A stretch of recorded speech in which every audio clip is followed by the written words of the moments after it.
Welcome back. آپ دیکھ رہے ہیں آج پاکستان. آج ہمارا یہ جو کنورسیشن ہوگی, یہ جو ڈسکشن ہے, یہ حج اسپیشل ہے.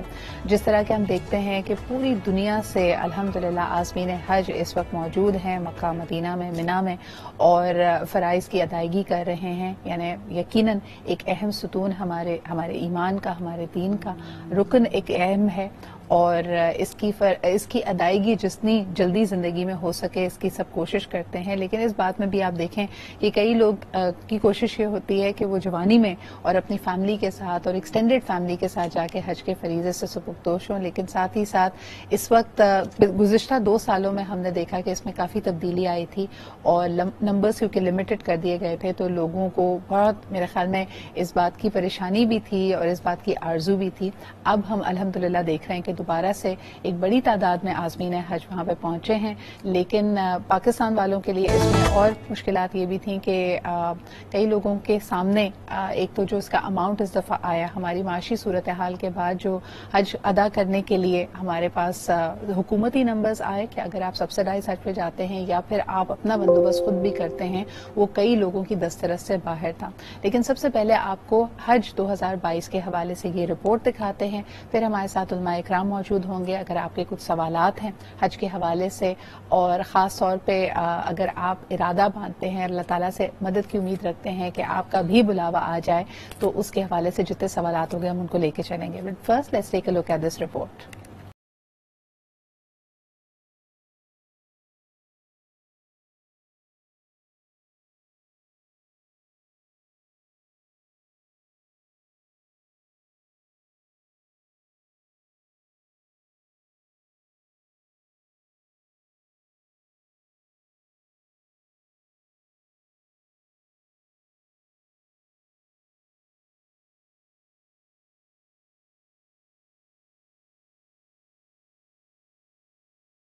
مناسک حج کا آغاز ہو گیا. منا میں دنیا کی سب سے بڑی خیمہ بستی آباد ہو گئی.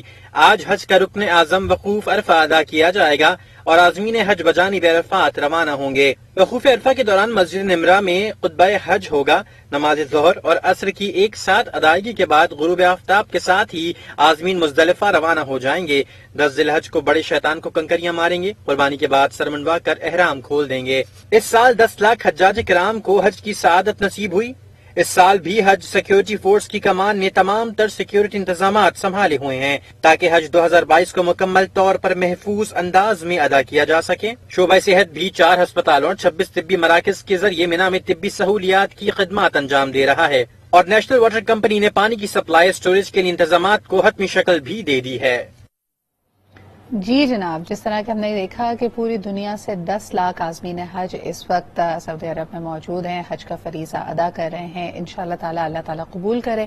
اور آج چونکہ جمعہ کا روز ہے اور یوم عرفہ بھی, تو اس کو حج اکبر بھی آپ کہہ سکتے ہیں, اور یقیناً ہر مسلمان کی آرزو ہے کہ اس کی زندگی میں اس کو یہ موقع ضرور ملے.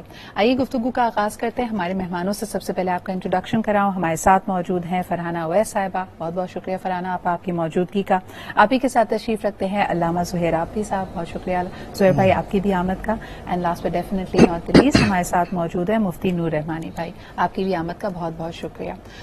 نور بھائی, بہت سارے لوگوں نے میرے خیال میں سال 2020 ایک تو وہ نمبر ایسا تھا اور زندگی کا پڑاؤ ایسا تھا, ارادہ کیا تھا, لیکن آج بھی ہم دیکھتے ہیں کہ کہاں 25 لاکھ کا مجمع, لیکن اس بار بھی 10 لاکھ عازمین حج یہاں پہ موجود ہیں. فضیلت کے بارے میں چاہوں گی کہ گفتگو ضرور کیجیے, اور اگر کسی کے سامنے یہ موقع موجود ہے تو کیا اس کو فوقیت دیتے وقت باقی اپنے جو معاشی مسائل ہیں, جو ضروریات ہیں, اس کو آپ سیکنڈری رکھ سکتے ہیں, نہیں رکھ سکتے, اس پہ تھوڑی سی وضاحت کیجیے گا. نحمد ونصلی علی رسولہ الکریم, اما بعد فاعوذ باللہ من الشیطان الرجیم, بسم اللہ الرحمن الرحیم. قال اللہ تعالی فی القرآن المجید والفرقان الحمید, واتموا الحج والعمرۃ للہ, صدق اللہ العظیم وصدق رسولہ النبی الکریم. تمام تعریفیں اللہ سبحانہ و تعالیٰ کے لیے, اور درود و سلام اللہ کے رسول حضور محمد مصطفیٰ صلی اللہ علیہ وآلہ وسلم.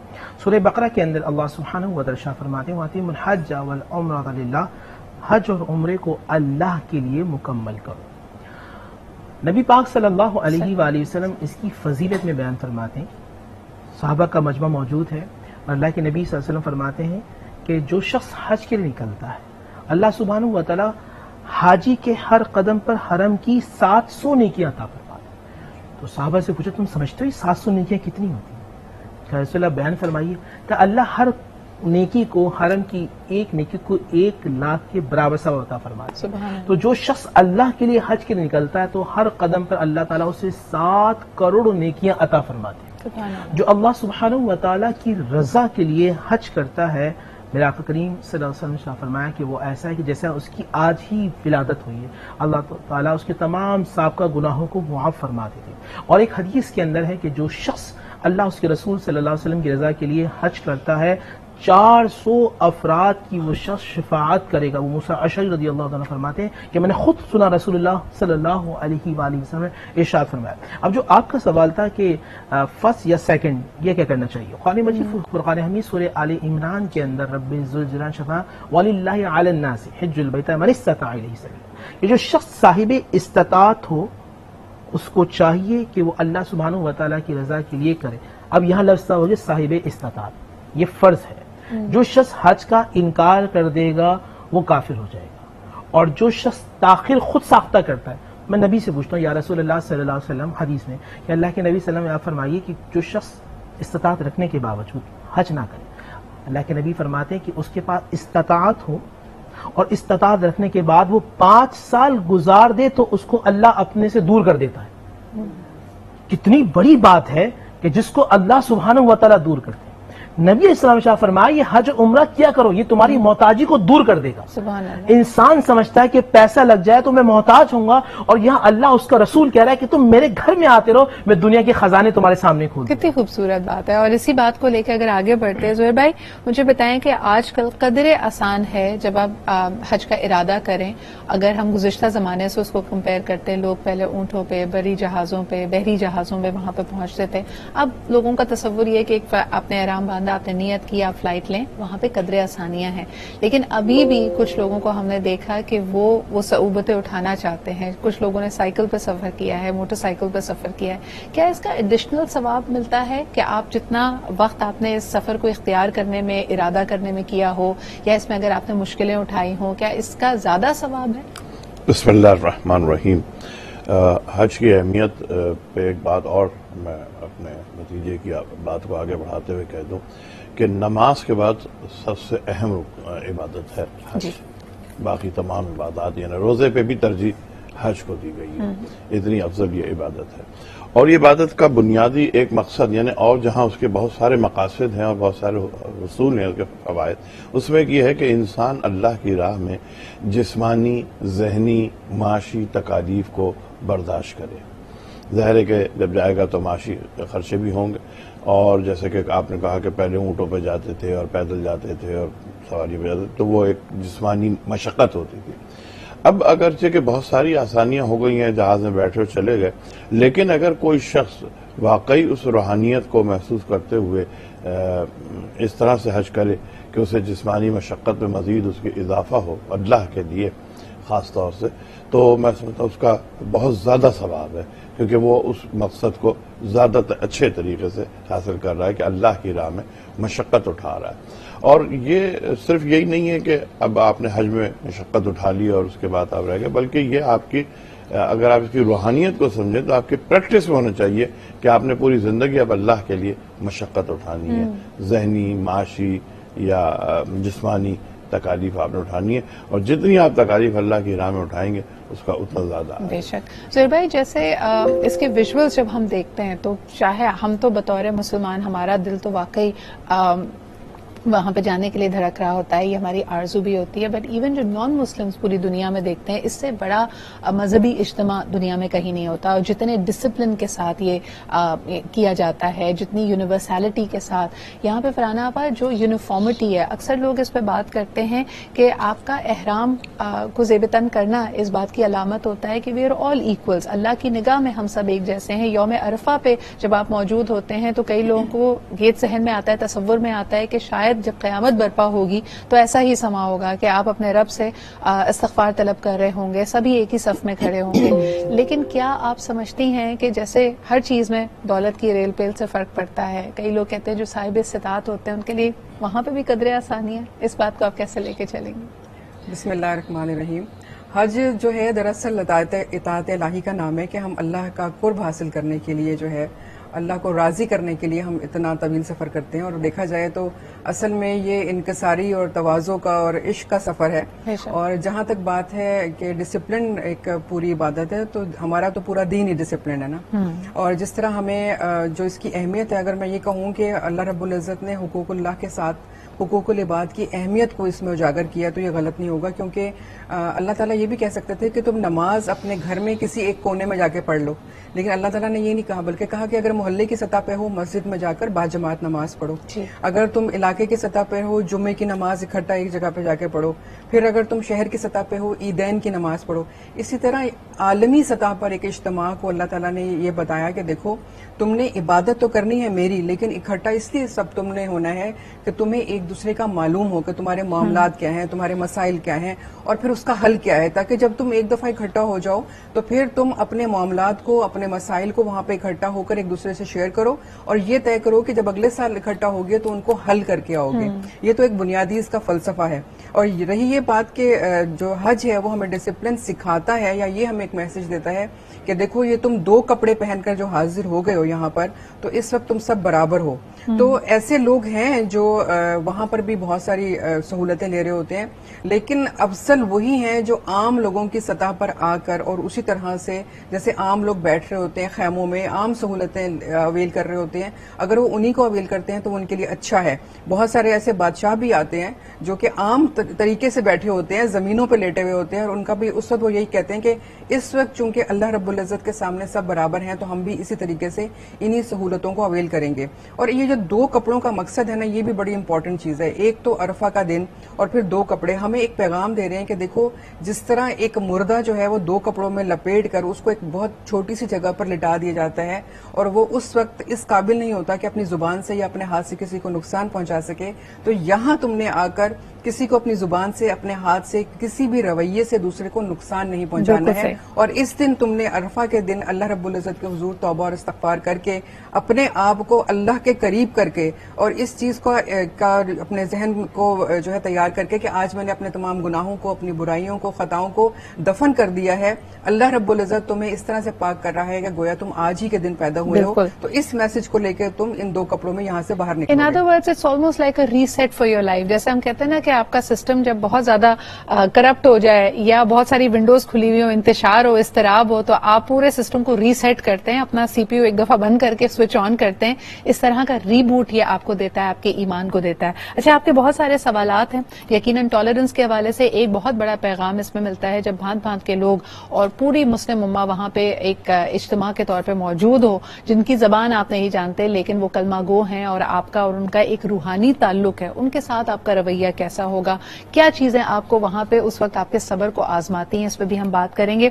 اس کے علاوہ کچھ کامن سوالات آپ کے آئے ہیں. اس دفعہ تو جو حاجی عازمین حج وہاں پہ پہنچے ان کے ساتھ ساتھ ایسا لگتا ہے کہ آن لائن ہم یہ سفر کر رہے ہیں، کیونکہ جگہ جگہ سے وی لاگز، ویڈیوز، فوٹوگرافی آ رہی ہے اور باقاعدہ اس کے لیے سمبلز اینڈ ہیش ٹیگز بھی دیے گئے ہیں تاکہ جو لوگ اس بار حج کے لیے وہاں پہ موجود نہیں ہیں ان کا بھی ایک روحانی تعلق بن سکے. کیا یہ صحیح ہے، غلط ہے؟ اس پہ تھوڑی سی بات کریں گے. اس کے علاوہ ہم اکثر حج کے حوالے سے اور عازمین حج کے حوالے سے سنتے ہیں دم واجب ہونا. کن کن چیزوں پہ دم واجب ہو جاتا ہے اور دراصل اس کی حقیقت کیا ہے، اس پہ بات کرتے ہیں ایک چھوٹے سے بریک کے بعد.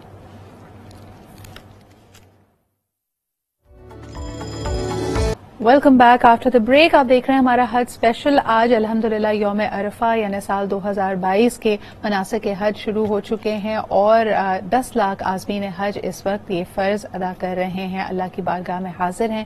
ہم سب کو اللہ تعالیٰ یہ فضیلت ہمیں عطا کرے اور ہم سب کی بھی باری آئے، ہم سب کو بھی یہ موقع ملے. لیکن آج خصوصاً آپ کے جو سوالات ہیں اس کے حوالے سے اس پہ بات کی جا رہی ہے. نور بھائی، اکثر کچھ ویڈیوز گردش کرنے لگتی ہیں، لوگوں نے اگر صرف سمجھانے کی نیت سے اگر ایک ڈیمو کی طرح ایک جگہ بنائی ہو تاکہ، کیونکہ جگہ جگہ سے لوگ جاتے ہیں، ان کا ایکسپوجر نہیں ہے، لٹریسی بھی اگر کم ہے، تاکہ وہ سمجھ سکیں کہ مناسک حج کیا ہے، ان کو کس طرح اپنے آپ کو کیری آف کرنا ہے. اکثر لوگ اس کی ویڈیوز شائع کر دیتے ہیں. افریقہ کی ویڈیوز ہوتی ہیں، پاکستان کے بھی کچھ علاقوں کی ویڈیوز ہیں، یہ کہہ کے کہ دیکھیں جی انہوں نے نعوذ باللہ اپنا ہی کوئی ارینجمنٹ کر لیا ہے اور وہ پاکستان میں ہیں یا اسی علاقے میں حج ادا کر رہے ہیں. تو سب سے پہلے تو یہ بتائیے کہ سکھانے کی نیت سے ایسی اس طرح کا ڈسپلے اور پریکٹیکلی کرنا، بتانا، یہ صحیح ہے، غلط ہے، اس کی گنجائش موجود ہے؟